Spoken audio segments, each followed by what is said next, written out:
Welcome to the Tech Egg. Don't get scrambled. Enjoy the video. You need permission and physical or account access. Start now. First, ask the owner or confirm authorization so you stay legal. Once approved, walk to the router. Many models list the SSID and default password on a sticker. If that fails, connect a laptop with an Ethernet cable to a LAN port and open the router admin page at common IPs like 192, 168, 0, 1. Make sure to try default admin credentials if they were never changed. Next, check devices that are already connected because they often store the password.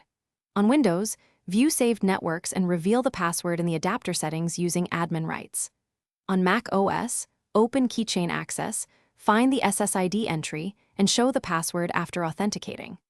Android 10 and later can display saved Wi-Fi as a QR code you can scan. iPhones can share Wi-Fi directly with nearby Apple devices when prompted. If you have router admin access, change or view the wireless settings there. To finish, either note the discovered password, or, if nothing worked and you have consent, factory reset the router using its reset button and reconfigure SSID and a strong WPA2 or WPA3 password. Once set, reconnect devices and update stored credentials. Make sure to change the router admin password too.